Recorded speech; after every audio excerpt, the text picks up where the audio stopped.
Just waiting for it to turn 10.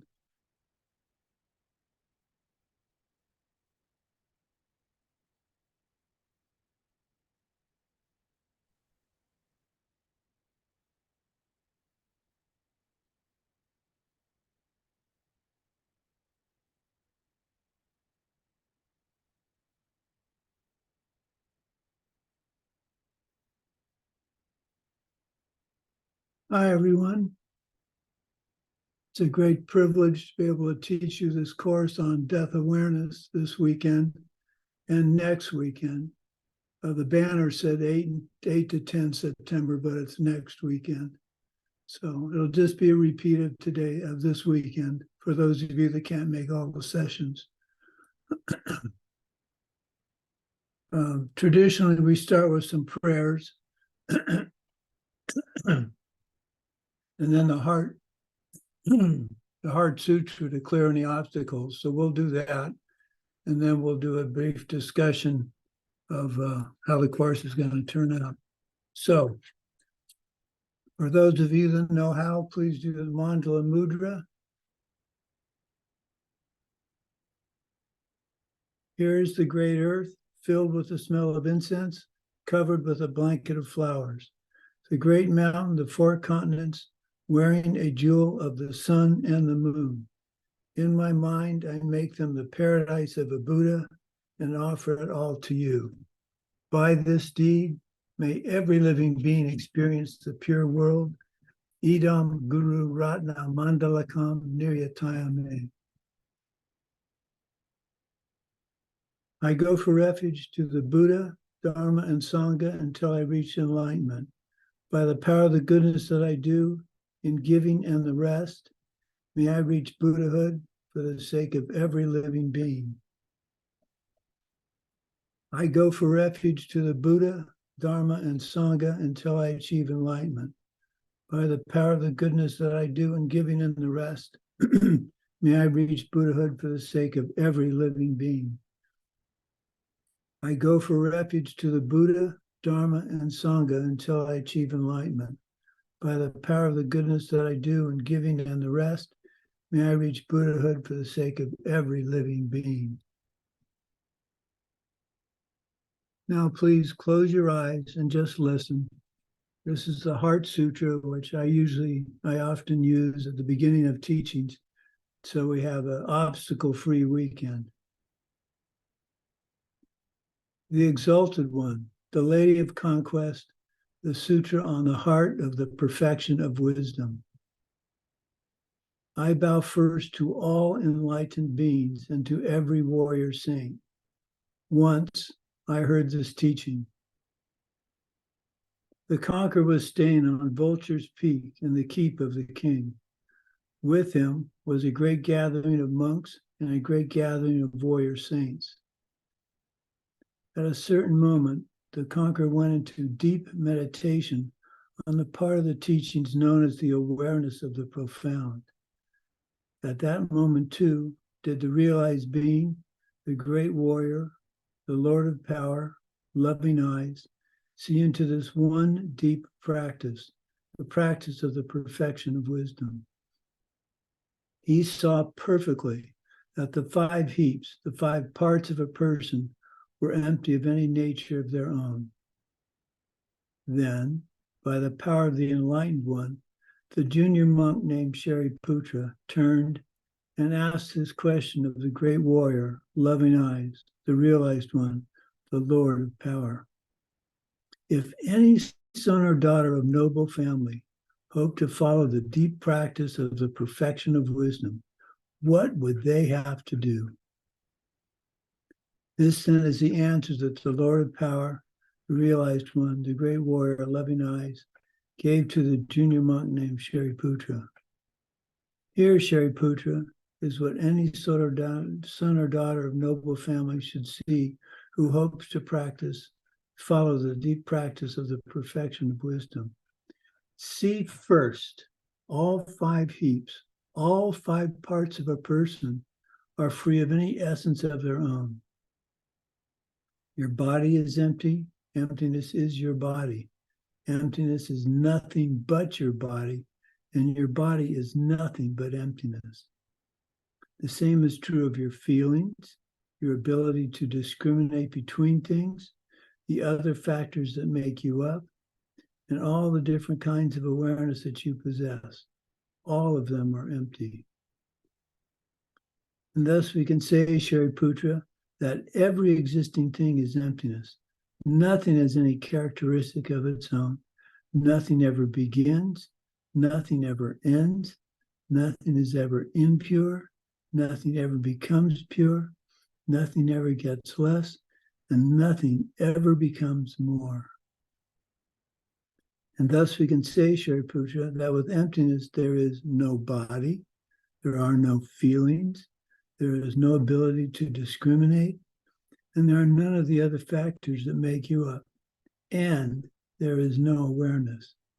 There are no eyes, no ears, no nose, no tongue, no body, no mind, nothing to see, nothing to hear, nothing to smell, nothing to taste, nothing to touch, and nothing to think of. There is no part of you that sees. There is no part of you that is aware that you are seeing. And this is true all the way to the part of you that thinks and the part of you that is aware that you are thinking. There is no misunderstanding your world. There is no stopping this misunderstanding. And the same is true all the way up to your old age and death, and to stopping your old age and death. There is no suffering. There is no source of this suffering. There is no stopping this suffering. There is no path to stopping this suffering. There is no knowledge. There is nothing to reach, and there is nothing not to reach. Thus it is, Shariputra, that warrior saints have nothing to reach. And because of this, they are able to practice the perfection of wisdom and stay in this perfection of wisdom. This frees them from every obstacle in their minds and frees them from all fears. They go beyond all wrong ways of thinking and reach to the ultimate end of nirvana. All the enlightened beings of the past, the present, and the future too follow the same perfection of wisdom and thus bring themselves to perfect enlightenment, to the matchless state of a totally enlightened Buddha. Thus are they the sacred words of the perfection of wisdom, the sacred words of great knowledge, the sacred words of the unsurpassable, sacred words that are equal to the one beyond all equal, sacred words that put a final end to every form of pain, sacred words you should know are true, for false they cannot be, sacred words of the perfection of wisdom, which here I speak for you. Tayata, gate, gate, paragate, parasangate, bodhisoha. And thus it is, Shariputra, the great warrior saints must train themselves in the profound perfection of wisdom. With this, the conqueror stirred himself from his deep state of meditation. He turned to the great warrior, the realized one, loving eyes, the Lord of power, and blessed his words, saying, "True, true," he said, and true again. Thus it is, O son of noble family, and thus is it. One should follow the profound perfection of wisdom just as you have taught it. Every one of those gone thus rejoice in your words as I do. When the conqueror had spoken thus, the junior monk Shariputra took joy. The warrior, the realized one, loving eyes, the Lord of power, took joy as well. And all the assembled disciples took joy, and so did the entire world with its gods and men, near gods and spirits too take joy, all saying their praises of what the conqueror had spoken. So, here we are. We call this a death meditation, but I like death awareness better. What we're going to do over the weekend is talk about developing I hesitate to say right kind, but a pleasant kind of death awareness. I can speak personally how important this was in my life, and we'll discuss that later in class. One thing I do have to mention now, I have Parkinson's. And so every once in a while, you may see me do some kind of shaking or tremor, and that's not an earthquake. It's me shaking. I have 4 jokes about that that I'll put into the class at some point. But this death awareness has allowed me to understand and deal with my Parkinson's much better than if I didn't have this. So this weekend is on death realization. This isn't something to just listen to this weekend and forget about. This is something you can and should use every day, 24/7. I do. And I think you'll find that it really helps make the problems in your life go and put them in perspective. There are 9 stages to this meditation and 3 realizations that are wonderfully brought to life through the meditation we'll be doing. Now, for those of you that haven't done meditation in the past, don't worry. This is, I think you'll find this quite interesting and very useful. We'll be doing relatively short meditations in pieces, and then the last course on the last class on Sunday will be the complete meditation in one go. I will be sending readings after each class and handouts. I try to use PowerPoint presentations in my classes, and I will send you copies of the slides after the class.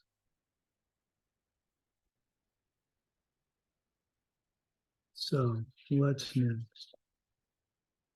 Okay, so the first short meditation we're going to do is something that happened to Geshe Michael when he was in high school. So please get comfortable. Close your eyes and just use your imagination. So you're 18 years old. You're traveling alone on an airplane for the first time. Let's see, he and I are about the same age. So I was 18 in 1971. Yeah, so this is probably 70. He's a year older than I am. So just imagine back then, there was no internet and all this fancy things. You didn't have a phone that had anything on it. You're traveling alone. The trip has had its problems. The plane departed late. There's the anxiety Geshe Michael's feeling for his first trip by himself. The people in the seat next to him were annoying for some reason. So after a long flight, near the destination, he noticed that the plane is starting to circle. Then there's a sudden drop and climb. Everybody starts looking around in the plane, looking at each other, wondering what's going on. The flight attendant announces that the landing gear may not have dropped and engaged and locked. So they circle the airport for 45 minutes, draining using up fuel. So if they crash land, the fire will be minimal. Geshe Michael said everybody in the aircraft forgot the petty stuff, stopped their bickering, started caring and sharing with each other, helping each other deal with what was coming up. They were asked to take the landing position. They landed, and the gear was down. Everything was fine. As they rolled down the runway, they noticed ambulances and hearses that were lined up in case there was a crash and an accident and people were dying.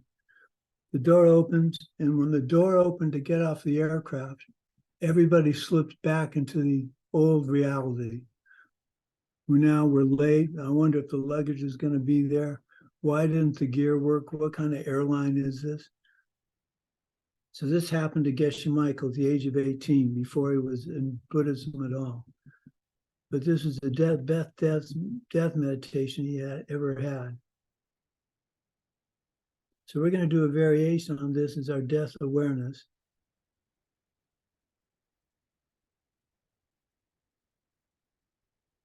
I can relate what happened to me. I had a death meditation of sorts at Diamond Mountain. I was getting ready to go and teach in El Paso, which is about 4 hours from Diamond Mountain. It was very windy. I left. I went to the post office, which is about half an hour away. And there was a building permit that we needed at Diamond Mountain. So I came back to Diamond Mountain and dropped the permit off because I knew they wanted to start construction. And the door to the temple slammed and cracked. So I had to deal with that. So now I'm behind. I'm going to be late for teaching in El Paso, which I don't like to be. So I went a little too fast around a corner and my truck rolled. It rolled twice.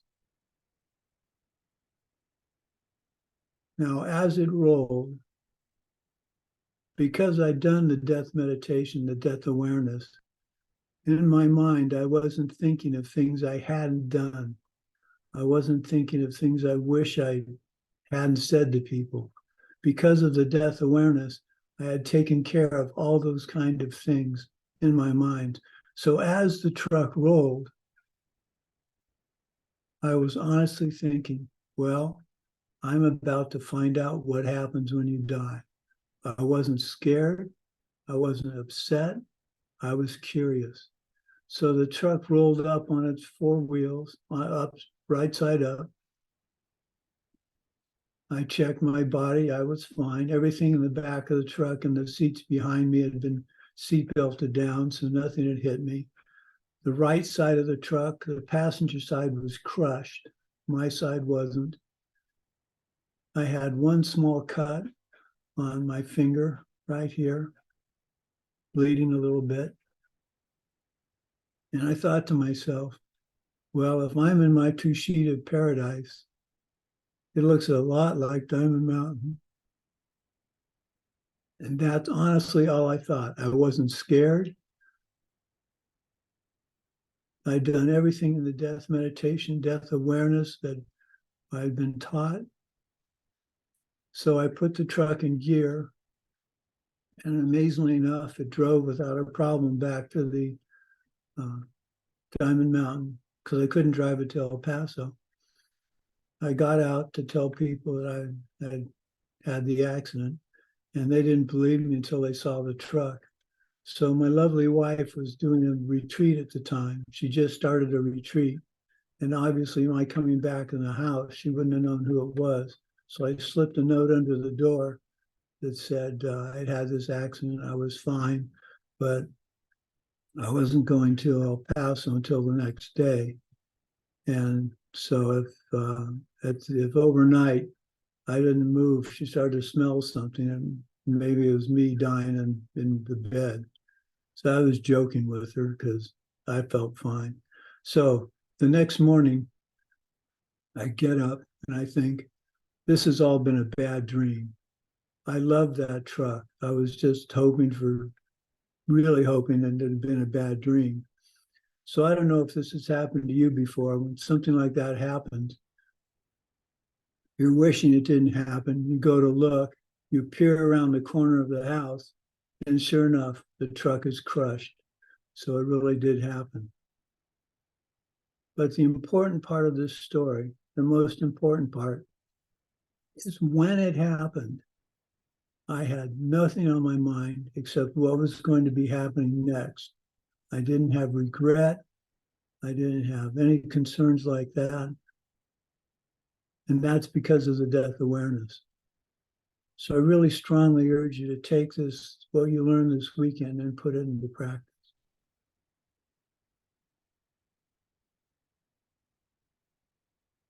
So this weekend is going to empower us to be ready when we're dying, to have a mind trained on wanting to take on the suffering of others. So when we're dying, we're naturally thinking, What can I do to take on the suffering of all beings instead of wondering who's going to get my truck or who's going to get my computers? We're not about recreating the anxiety, the pain, and the morbidity of death. We're doing a meditation that will empower us to feel stronger and more certain about what death is about. The readings come mostly from Tsongkhapa's Lamrim Chenmo. There are 4 steps and a conclusion that we will be using throughout the weekend. Death awareness habituation doesn't take place sitting in meditation. It takes place throughout the day.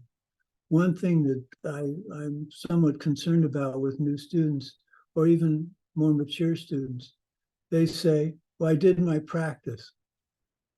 I did my morning practice. Your practice is 24/7. You may have done your meditation, you may have done your sit, you may have done your prayers, but your practice should be, and you should think this, should be 24/7. So the point of this practice is to feel or to know that you're going to die today. If you know you're going to die today, what would you be doing right now? Now, I will admit, I don't think when I get up, I could die today. But I do think the next thought, which is, am I doing the most important thing I could be doing today? There are days when you want to relax, see a movie, just goof off or sleep in. That's permissible. But if you find yourself doing that every day, instead of thinking of what's the most important thing you could be doing in your life today, then you're missing the point. You're having awareness of death means you're always living as if today was your last day. I have a nephew who's a mountain climber and a wonderful young man. He was riding his motorcycle. He took an off-ramp a little too fast, and he got catapulted off his motorcycle and is now a quadriplegic. He went in a matter of seconds, went from being a fully functional, vibrant mountain climber young man to one who's confined into a wheelchair now. So it can happen that quickly. Your karma for a wonderful, comfortable life can change that quickly into one that's nowhere near as much fun.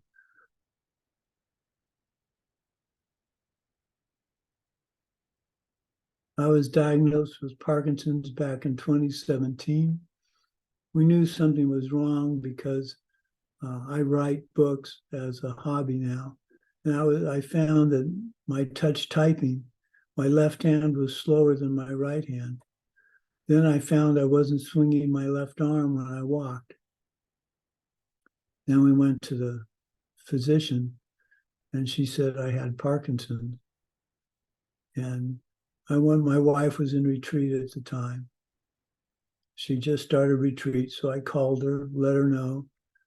I cried for about 4 or 5 minutes. And then I made up my 4 jokes. So I'm going to tell you these 4 jokes because I think they're funny.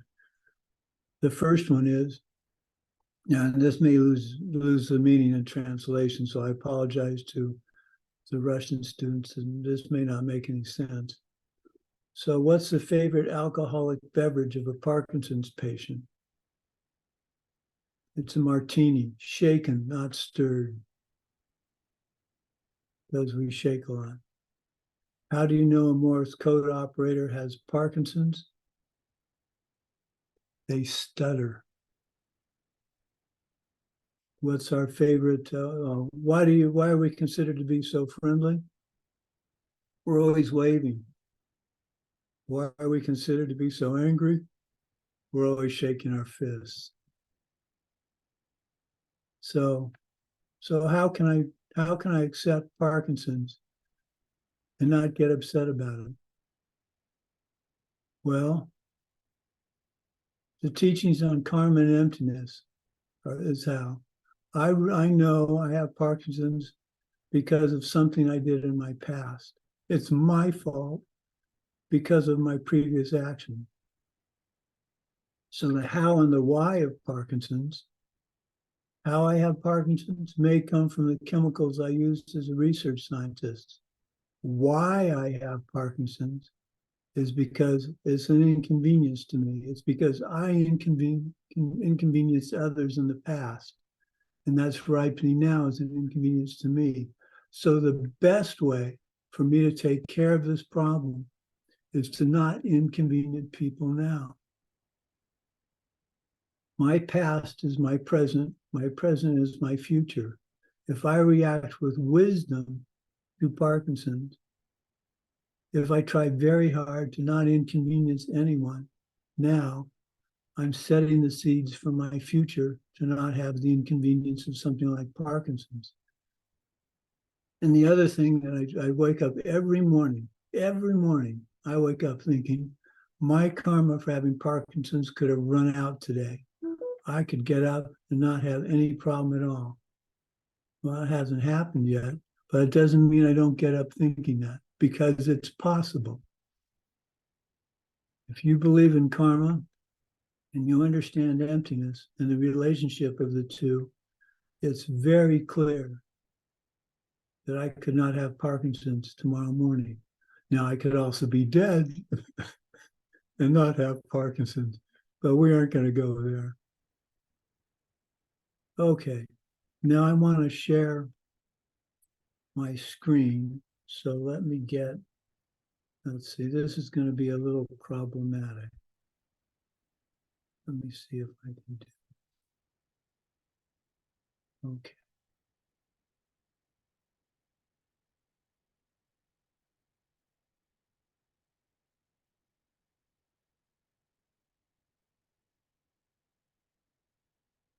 Now, am I sharing my screen? I don't think so.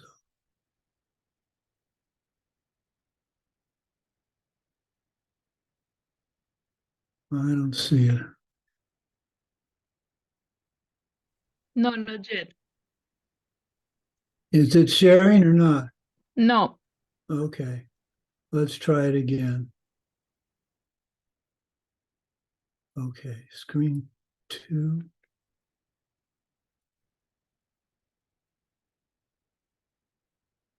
Oh, there I go.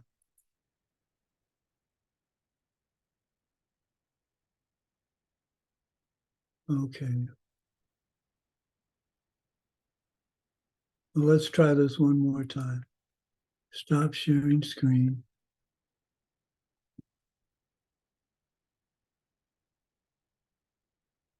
Share screen.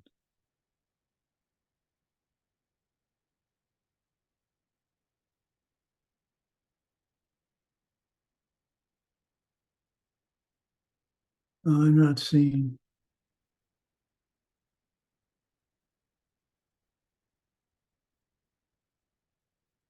I can't get that. I'm sorry. Before it was sharing, you shared your desktop. We could see it. Okay.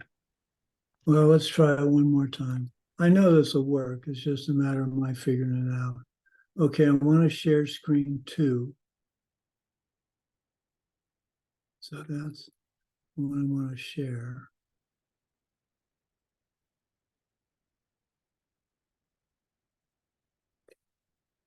Now, Now we can see your desktop.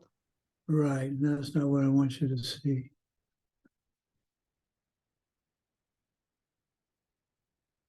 Oh, this is frustrating to me. Okay, I'm going to try one more time. When you choose screen sharing, there is an option, what would you like to share? And just click twice on that screen. Okay, the trouble is I can't see that once I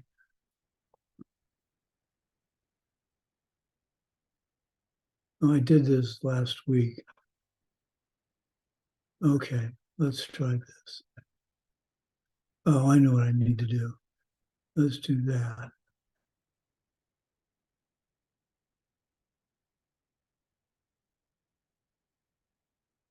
What do you see now?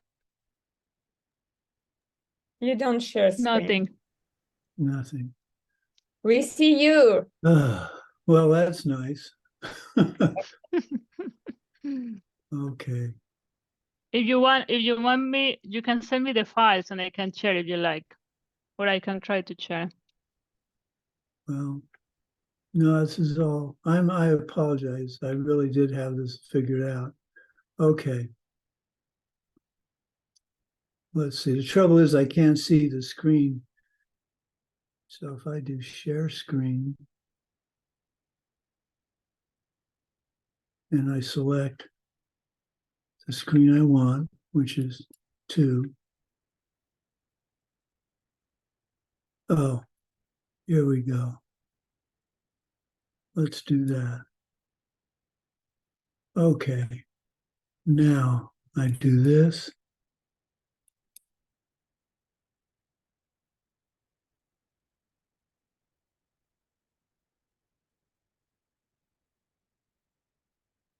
There we go. Okay. How about now? Yeah. That's good now? You Okay. did it. Yeah, I'm gonna have to remember how I did it. Okay. So here we go. Death awareness, class 1. Duh. Okay. We're going to be doing a 4-part death meditation.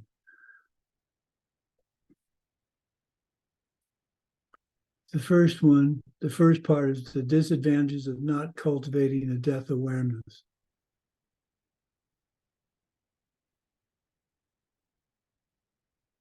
The next one is the advantages of cultivating death awareness, what death awareness is and is not,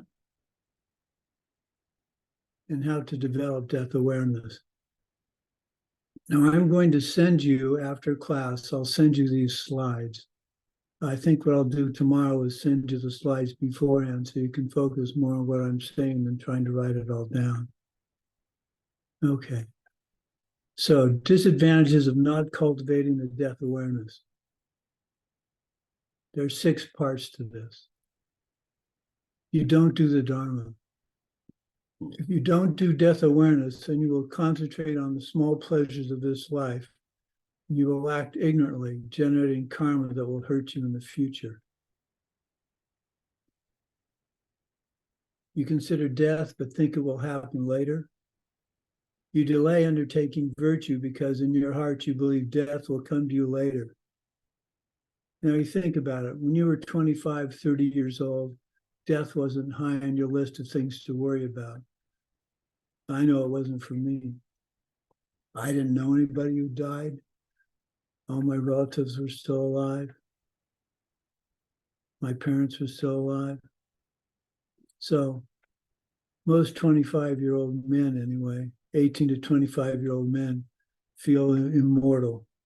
They do stuff like jumping out of airplanes, or those people that use the bat wings and jump off a mountain in Switzerland and fly down to a lake. They obviously aren't worried about dying. You practice, but only for reputation. Our natural motivation is from self-interest and self-concern. This becomes accentuated if you don't do a death meditation or don't have death awareness. You practice, but with no enthusiasm. Without a death awareness, you just do rote practice and eventually drop it. You get deeper into this life. You get more and more invested and entrenched in this life. You need leisure, lifestyle, money, activities. You get accustomed to it as you age. You get stuck in the mundane, neutral, or non-virtuous activities. I have a really good friend who's quite wealthy, who's done very well. He's a financial advisor. And I remember him saying, David, when I get to be 50 years old, I'm retiring. When he got to be 50, he said, well, maybe not. And he still hasn't retired. He's raising his prices to get the advice, hoping people will stop paying him to give advice, but they keep paying him. So he keeps doing it. So instead of My wife and I retired when we were 54 and 55. We retired to build Diamond Mountain. It is possible to do that. You just have to want to do it badly enough. I never made the kind of money that my friend made, so it wasn't a matter of my staying employed at the university because I was going to make a ton of money. Believe me, university scientists, at least in this country, do not make a ton of money. Okay, lastly, you have intense regret at death. The kind of regrets you could have at death, we're going to be discussing as we go through the course. And as I said earlier, by taking this course, I didn't have those. And I was tested quite strongly as the truck rolled. I really had the chance to start to get frightened, to get worried. My wife and I have several rules that we have learned from her parents about a good marriage. We've been married now 40, how many years? 47? Oh my God, 47 years. That's longer than some of you have been alive. So we don't go to bed angry at each other. We don't leave the house angry at each other. We tell each other we love each other all the time. So when I rolled my truck, I wasn't thinking, oh, I said those angry things to my wife before I left. So I regret that. There was one other thing. This sounds really mundane, but this was something I thought about often. I borrowed some picture frame clamps from a friend of mine in high school, and I never returned them. And so when I took the death meditation course, I realized I had to return those 4 clamps to Jim Delwich right now, so that if something happened, I wasn't regretting that when I was facing death. So I mailed them to him right away. I saw him a year or so later at a high school reunion, and he couldn't figure out why I'd sent him the clamps. But I knew why I had, because that was one thing that was in the back of my mind that I didn't want to have come up as I was dying. Okay, those are the disadvantages. So why do this? What are the advantages? Your practice is pure. You do your practice for the right reason, and you practice more. Your practice gains power. If you felt you were going to die, you would get serious and concentrate hard and have a forceful practice. Helps get you started. You give up something else you were going to do and practice the Dharma instead. Now, this doesn't mean you drop everything you're doing and study the Dharma. I mean, you can if you're in a situation where that's possible. But if you have family and loved ones, they are very high karmic objects for you. And you need to be sure to take care of them first. So if you have, we don't have any children. If you have children, they're extremely high, powerful karmic objects. Doing your practice towards them, with them as their objects, is a very powerful practice. Geshe Michael never wants anybody, if they want to come to Diamond Mountain, he says, before you come to Diamond Mountain to live, this is at the very beginning, we didn't have any place for people to stay. They had to stay in tents. So if you're going to come to Diamond Mountain, let's say you lived in New York, get a job in Tucson, move to Tucson, get a job, then you're much closer to Diamond Mountain. If you really like Diamond Mountain, volunteering from 2 hours away, move to Wilcox, which is half an hour away. If you really like it, then figure out some way you can stay at work and volunteer at Diamond Mountain. It didn't want people to quit what they were doing and move to Diamond Mountain and expect Diamond Mountain to take care of them, because we couldn't. We had no buildings to put them in. We had no funds to support them. So it's very important to put in perspective what it means to focus on your practice. Keeps you going strong. Your practice always has ups and downs. And when it's down, death meditation helps lift you back up. And I'm not quite sure why that's true. That could be kind of depressing to think about your upcoming death.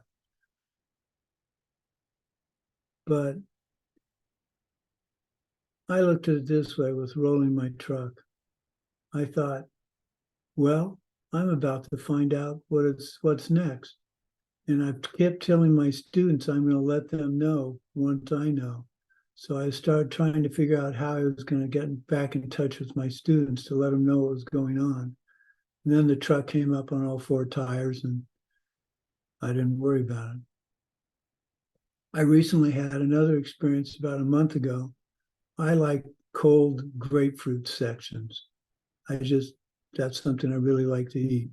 So my wife had prepared them and I took too big a bite and I choked. It lodged in my throat. I could not breathe. I stood up. I looked at my wife, pointed to my throat, shook my head. She came around to try and do the Heimlich on me.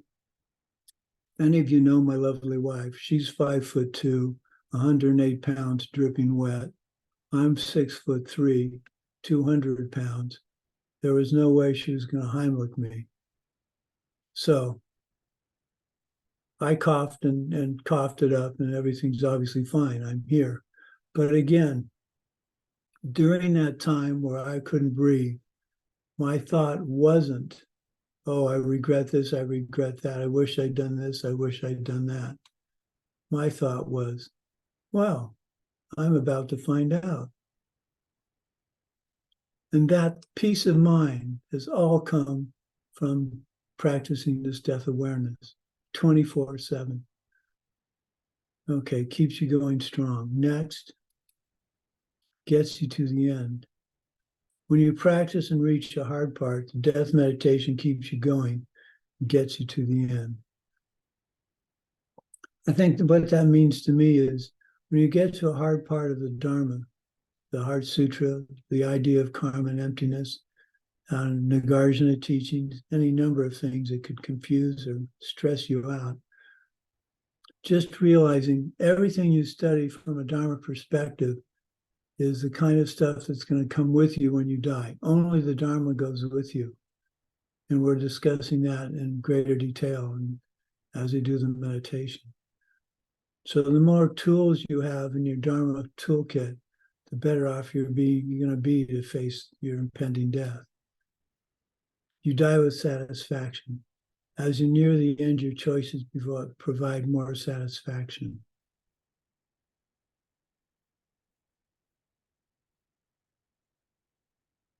Well, I can relate to that. A year ago, I was in pretty bad shape. We thought I was on the way out. I needed a walker. I couldn't shower or dress myself. I was having trouble eating. We modified my medication, and that helped tremendously. I thought I was on the way out, but I wasn't. I didn't have any regrets. Because of the death meditation, death awareness, I was at peace with what was going to happen. I was making sure that things would be okay so my wife didn't have to go through my office and get rid of a bunch of stuff that she didn't know what to do with. I write books on nuclear weapons as a hobby, and I have my latest project is almost complete. So after this weekend, after I turn the manuscript in, the next thing I'm going to do is box all of the material up, send it to an archive. So if something happens to me, my lovely wife doesn't have to go through my office and take care of all that. That's the kind of thing I don't want on my mind as I'm dying. Oh, I didn't clean up my office. Now my wife has to take care of it. You don't want that on your mind, those kind of things on your mind. Okay, what death awareness is and is not.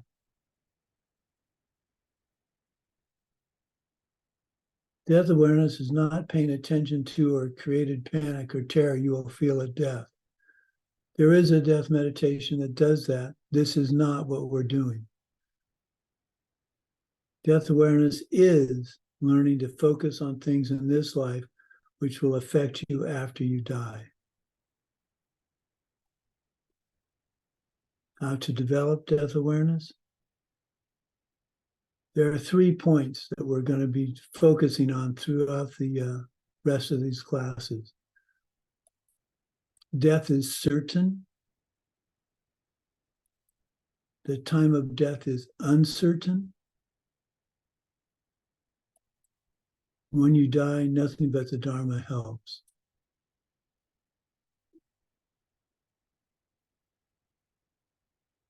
Okay.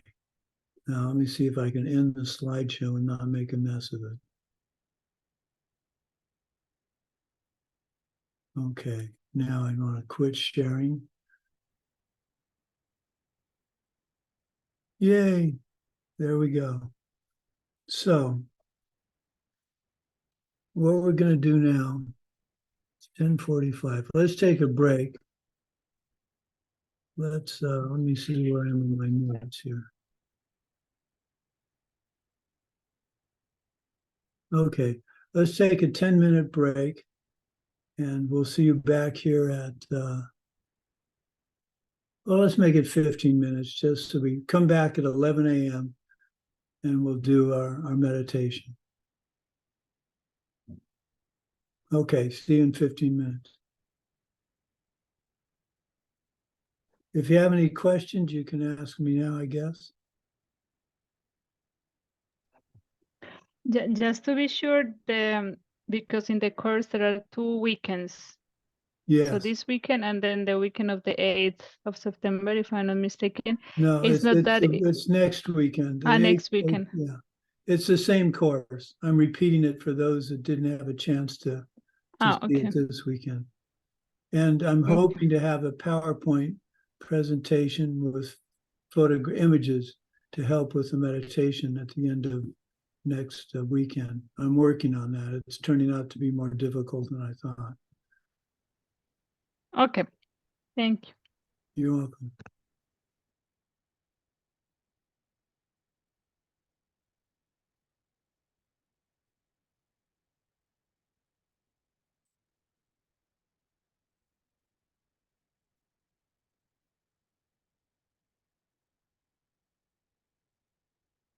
You need to turn the music off. Yeah.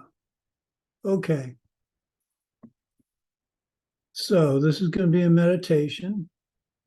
I need you to get comfortable. I'd like you to try very hard not to open your eyes. Just listen. It's going to be like playing a video, except it'll be verbal. Well, you're not going to be playing the video. You're going to be listening to the video. So before we do a meditation, it's important that we do the preliminaries. So for those of you that are accustomed to meditation, this is nothing new. To those that aren't, this is how you get yourself in a position for a successful meditation.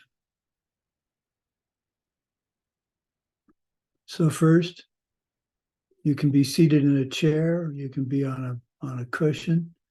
Check your posture. Legs, shoulders, head level, eyes lowered or closed. Left hand over right hand, spine straight.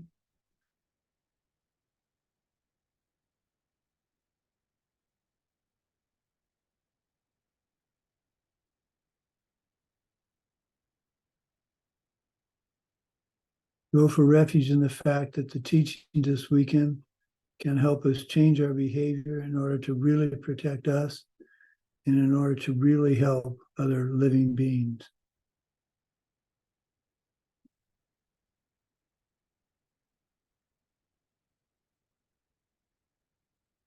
Next, develop what you understand about bodhicitta. Think of someone you know who's having trouble, mental, physical, emotional pain. Think how much you'd like to be able to help them and grow that feeling in your heart.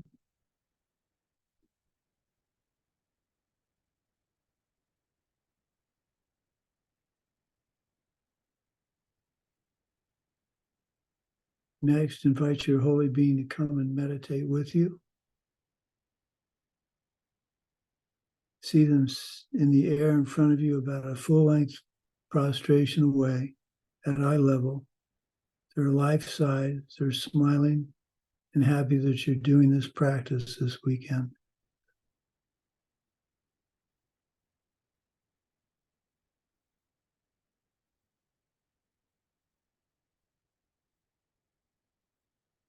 Mentally prostrate to them, thanking them for their good qualities.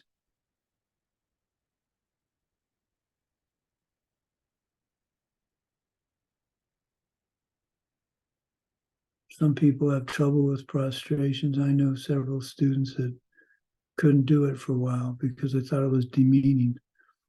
Prostration is just honoring the individual. It doesn't mean you're lesser or lower than them. It's like you're saying, thank you so much for teaching me.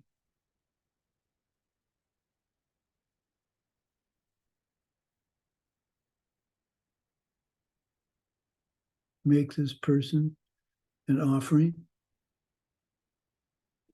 The nicest one is some part of your practice you did well today, not getting mad, helping someone in the office, letting someone go in front of you at the store because they're agitated and look to be in a hurry.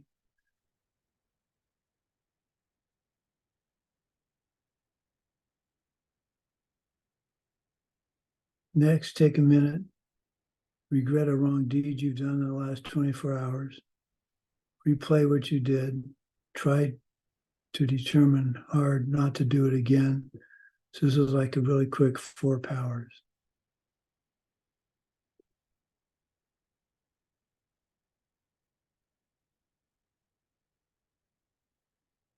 Next, rejoice. Tell them a specific goodness that you did and be happy about it.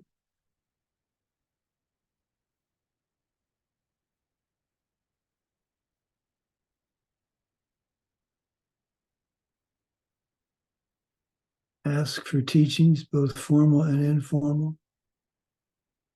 Often the informal ones are the ones that really hit home, where someone irritates you and you realize it's a chance to practice what you've been learning and you don't get irritated back at them.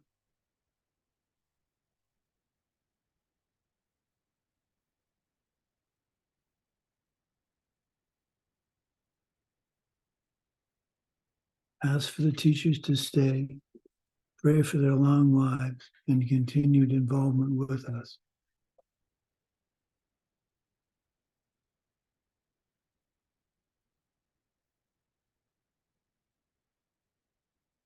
Okay, shift around if you need to get comfortable, and we'll start our meditation.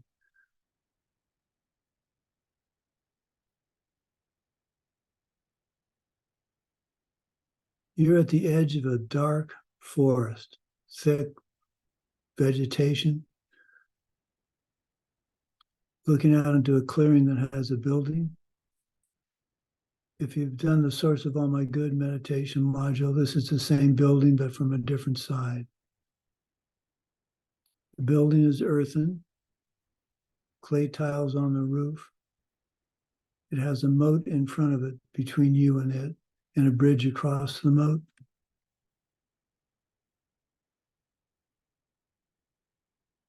Between the moat and the building is a beautiful meadow with flowers and tall grass.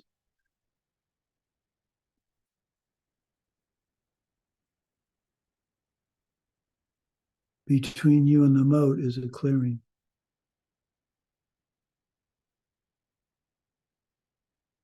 You've been struggling through this thick, dark forest without a trail for a long time.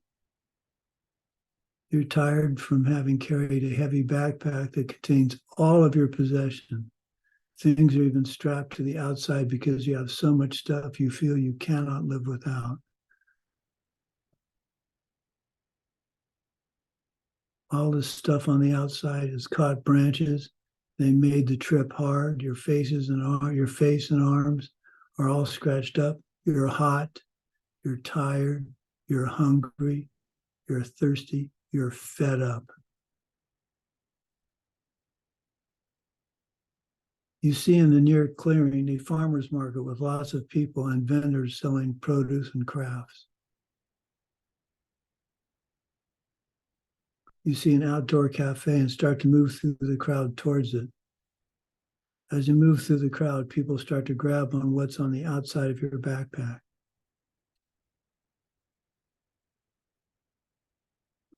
This scene is like someone living life in denial of their inevitable death.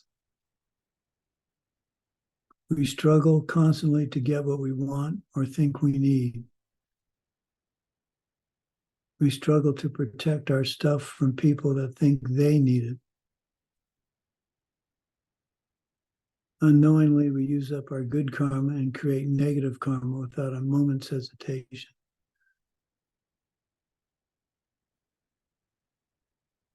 This is our image of the problem of not meditating on death.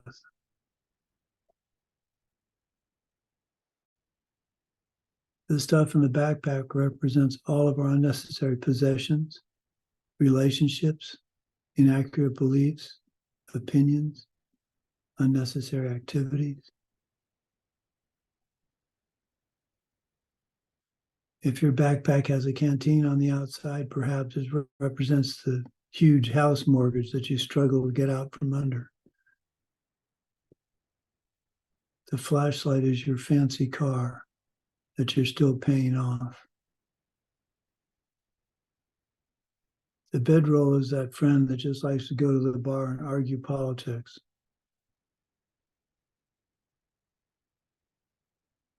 Without meditating on death, we'll never come to see how useless and petty most of what we do really is.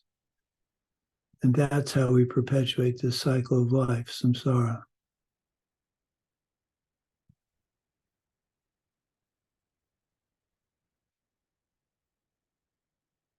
You break out of the crowd thinking there's something wrong with this picture, and you say, I cannot go on like this. Something has to change.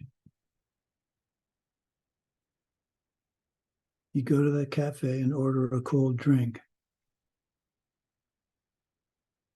Now that you're away from the crowd and you have something to quench your thirst, you find yourself thinking about just checking out the farmer's market. There may be something you want. Minutes ago, you couldn't wait to get rid of your backpack, and now you're starting to slip back, thinking about maybe there's just one more thing I need. You pay for your drink, you resist the temptation and walk towards the bridge. It's a slightly arched bridge with a high point, obviously in the center, railings on both sides. The bridge represents the benefit of doing a good death meditation. You reach the top, the apex of the bridge, you put the backpack down, and you open it up. You start to pull things out of it and take things off the outside and throw the items over the bridge railing, identifying them as you do and sincerely saying good riddance. For me, I had 3 newspaper subscriptions, 2 news magazines, and several aviation magazines over the bridge. Netflix movie subscription. Nah, I haven't thrown that out. What else can I do? I don't watch the news anymore. I used to watch the news in the morning, the early news, the national news, the late news. Funny thing is, it never changed during the day. I did give that up. You are eliminating all the useless activities and things and relationships that eat up your time without bringing real benefit.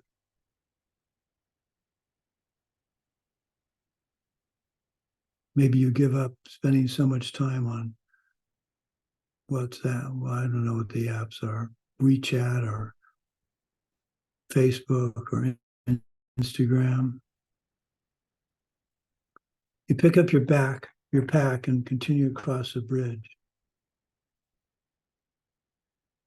You have gotten rid of these things without regret. That is the key. You cannot have regret.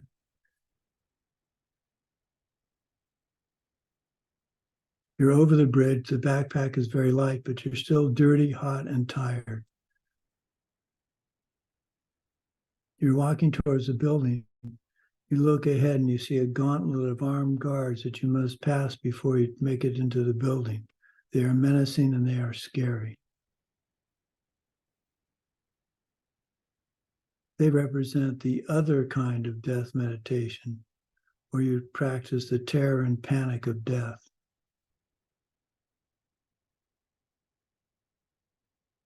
You know this and muster your remaining strength and courage and run right past them before they can react.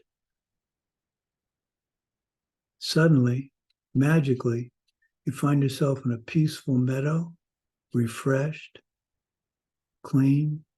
Your backpack is gone. You are carefree. And I particularly like this notion. You skip towards the building door. You find yourself standing in front of a yellow door on the building's east side. On the door is a sign that says, "Death is certain."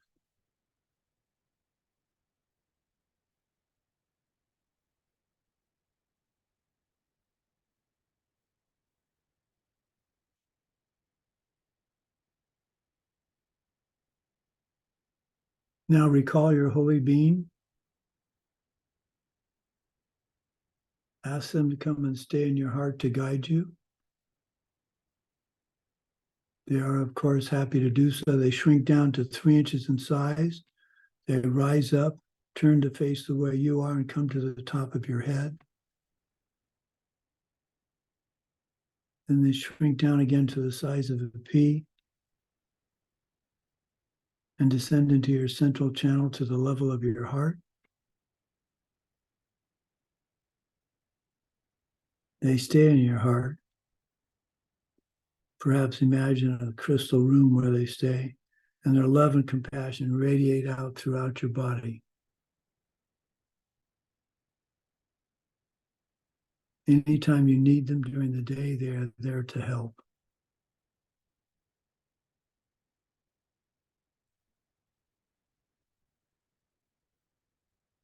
Okay, you can open your eyes.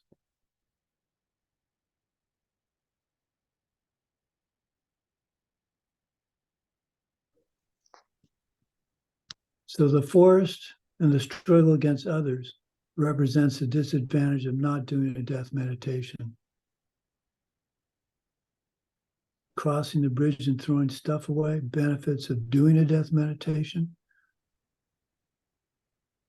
The gauntlet with the scary guys, not being scared by death, rather practice one that brings vibrancy and happiness, knowing you are not wasting time.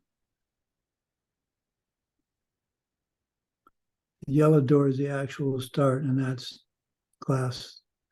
Let's see, I'm teaching that at midnight my time. So that's tomorrow, the first class tomorrow morning.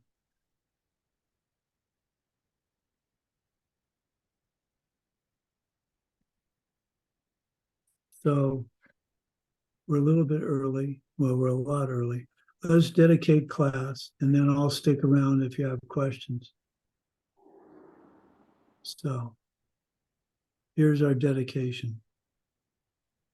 By the goodness of what I've just done, may all beings complete the collection of merit and wisdom, and thus gain the two ultimate bodies that merit and wisdom make. Thank you very much for the chance to teach this to you today. We'll do a review of this meditation at the beginning of the next class, and then add some more to it at the end of class, and do that through till Sunday. So I apologize for anybody in Mexico who's taking this course and has to get up at an ungodly hour, but that's a problem with time change. The students in Europe and Moscow asked me to teach, so they get the benefit of the nicer hours. I don't go to bed usually till 2 or 3, so this is no big deal to me. Well, it's a big deal to teach you. It's not a big deal to stay up. Okay. If you don't have questions, we'll see you tomorrow. If you do have questions, fire away. I have, but I would like to talk to you shortly about the other event at the end Okay. after everybody. Okay. So, yeah, well, so hang on. Whoever's running the chat, the show here, I need to talk to Louisa after we're done with other questions. Anybody else have questions? Well, I've either confused the hell out of everybody or I've been crystal clear. I prefer to Yeah. think I've been crystal clear. We are digesting. It's still dead. He has this taboo, at least in my culture. So Okay. Okay. See everybody tomorrow. Okay, Louisa, what's up? maybe let's wait that people leave. Okay.